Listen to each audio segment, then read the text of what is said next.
이재명 후보 캠프에서요, 우리가 집권을 하게 된다면, 홍보부장님, 기재부의 기획재정부 예산 편성권을 대통령실로 가져오는 그런 논의를 하고 있다라고 합니다. 저희 TV조선의 취재였고, 아직 이재명 후보 측에서 또 반론이나 사실이 아니라는 오보 대응을 하지 않고 있습니다. 여기에 대해서 일단 국민의힘 반응부터 살펴보시죠. 4년 중임제 개헌은 안 하면서 국회가 그 예산을 늘릴 수도 있도록 개헌하겠다는 이유는 왜 우리 헌법이 국회는 예산을 늘리지는 못하도록 해놨냐면요. 그렇게 돼버리면 입법과 행정의 경계가 사라집니다. 행정부가 예산을 편성하고 입법부가 그것을 심의함으로써 이 균형을 이루고 있는데 국회의원들이 다수가 됐다고 해서 다수당이 예산안을 마음대로 편성할 수 있다고 하면 아무리 행정부가 있어도 어떤 정부가 있더라도 그냥 다수당이 여당처럼 마음대로 국정을 운영할 수 있는 것이거든요. 그래서 정부를 운영할 수 있는 행정권과 행정부의 행정권한과 예산 편성권은 같이 갈 수밖에 없는 건데 이것을 국회가 가져가겠다라고 하는 것은 지금 현재 그 민주당이 그 다수석을 차지하고 있기 때문에 예산도 마음대로 하겠다는 뜻이죠. 송본부장님. 그러니까 이재명 후보가 집권하게 되면 지금 다수당 거느린 대통령이 되고 입법권 또 뭐 사법권 얘기도 국민의힘에서는 하죠. 이제 헌법재판관도 또 2명 지명하게 될 것이고 행정권에 의해서 이제 나랏돈까지 좌우하게 된다 이런 주장을 하고 있습니다. 어떻게 바라보고 계십니까? 역대 진보 정권에서 어떤 이제 정책을 펼려고 할 때 특히 포퓰리즘 같은 정책을 많이 구사를 하지 않습니까? 진보 정권에서 그때마다 어떤 예산 담당 부처와 부딪혔어요. 좀 갈등을 겪어왔습니다. 그런데 이번에는 아예 그래서 그것을 대통령실에서 다 예산을 하겠다는 이야기가 되는 거죠. 그 전에 기획예산처가 있었고 재정경제부가 있었는데 그것을 합쳐서 기재부를 만들면서 예산실이 따로 있어요. 그 예산실을 대통령 직속으로 가져가겠다는 이야기가 되는 겁니다. 그런데 지난번에 헌재에서 윤석열 전 대통령에 대한 파면 선고를 하면서 어떤 부분을 지적을 했냐면은 이 민주당도 예산 문제에 대해서 좀 무리한 게 있었다고 하면서 사상 초유의 감액 예산을 이야기를 했습니다. 감액 예산을 예결해서 통과를 시켰고 거기에 대해서 윤석열 대통령이 위기감을 느꼈을 수도 있다. 이 부분까지 헌재에 들어갔거든요. 그런데 그 부분에 대해서 예산을 그렇다면 아예 이 국회에서 그러니까 정부에서 편성을 하는 것이 아니고 대통령실에서 편성을 하겠다는 건 제가 말씀드렸던 과거에 예산 부서와 서로 충돌했던 그것도 원초적으로 없애고 특히 정액 예산은 지금 정부에서 인정을 안 하면 안 되거든요. 국회 스스로 할 수가 없거든요. 그런데 정액 예산까지도 대통령실에 다 할 수 있다고 하면은 이것은 어떤 통제 견제 장치가 없어지는 거죠.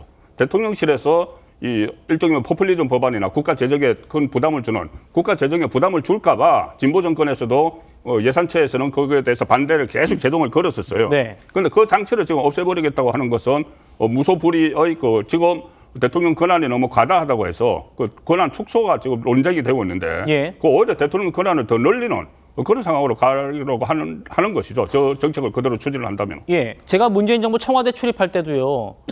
당시 이제 김동연 경제부총리가 문재인 청와대에서 어떤 예산이나 추경이나 이런 부분에 대해서 좀 하자라고 했을 때 재정 건전성을 들어서 이건 안 됩니다라고 반대를 해서 막혔던 적이 있습니다. 그런 것들 많이 봤는데 조현삼 부위원장님, 기재부에서 이런 얘기를 합니다. 그래서인지 보시죠.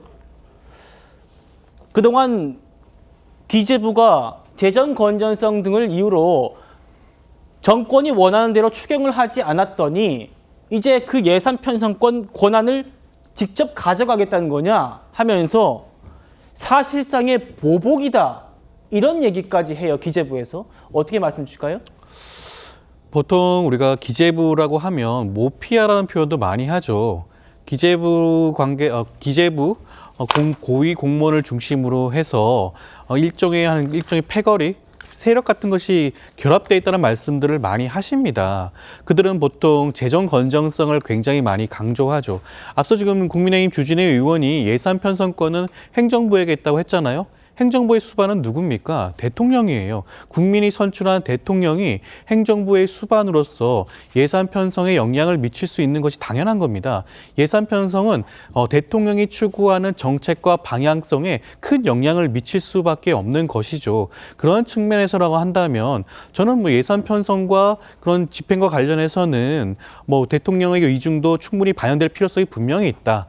그리고 기획예산처라든가 재경부를 분리하는 것 자체는 과거에도 있었던 부분입니다. 과거에도 기획예산처가 별도로 있었죠. 이것이 지금 대통령실 산하로 갈 것인지 총리실 산하로 갈 것인지 정해진 바는 아닙니다. 지금 민주당 내부에서는 이러한 부분들에 대해서 여러 가지 검토를 하는 것이고요. 재정 건전성과 정책의 균형을 맞추기 위해서는 이러한 것도 하나의 방안과 대안이 될 수 있다. 라고 생각을 하고 예. 검토를 하고 있다고 생각하시면 될 것 같습니다. 예. 구정환 변호사님. 우리가 다음 주제로 이제 한덕수 대행 얘기를 하겠습니다만 민주당에서 얘기를 하는 게 정치와 관료가 쓰는 근육이 다르다 이런 얘기를 하잖아요.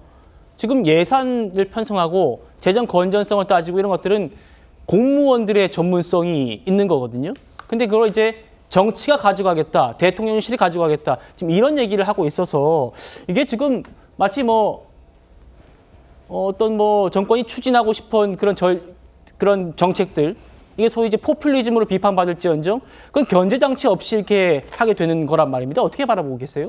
그러니까 현대 민주주의의 핵심은 견제와 균형이거든요. 그 견제와 균형은 여야의 견제와 균형뿐만 아니라 삼권 분립 그리고 다시 행정부 안에서도 견제와 균형이 필요합니다. 방금 앵커님 잘 말씀하셨듯이 문재인 정부 때도 김동연 부총리 때 그런 다툼이 있었잖아요.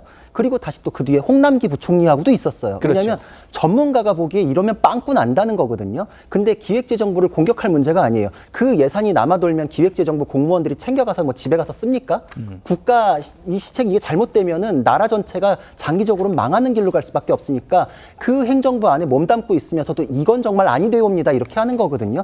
근데 그것마저도 입을 봉쇄하겠다라는 거는 헌법 개정을 통해서 제왕적 대통령제의 힘을 빼겠다라는 거랑 완전히 역행하고 이재명 후보는 정말 대통령이 되고 나서 무소불위의 권력을 휘두르겠다. 국회도 장악하고 견제도 없고 삼권 분립도 무너진 것 같은데 행정부 내에 그 미약한 견제마저도 없앤다? 이거는 그럼 견제 장치가 어디에도 없는 거예요. 지금 민주당 경선이라고 하지만 90% 지지율 나와버리죠. 이제 그 안에서는 정말 나는 짬뽕이라고 손들 사람 한 명도 없는 거예요. 그냥 이재명 대표가 정하면 정하는 대로 가는 거고 이 상태에서는 포퓰리즘이 이제는 활개칠 수밖에 없다. 그리고 또 반대로 야당에게는 정말 족쇄를 채우는 게 됩니다. 의원들이 자신의 지역구를 위해 가지고 어떤 예산 편성이나 이런 거 할 때 기재부하고 논의를 많이 해야 되죠. 이젠 대통령실 눈치 봐야 돼요. 이재명 대표 눈치 봐야 돼요. 다 자기 아래로 두는 겁니다. 이거를 그대로 둔다? 이걸 그대로 공약으로 내세울 수 있는가? 이건 민주주의에 대한 시스템을 조금 더 이해하지 않는 게 확연히 보일 뿐만 아니라 아예 그냥 망가뜨리겠다라는 거에 다른 표현이라고 생각을 합니다. 예.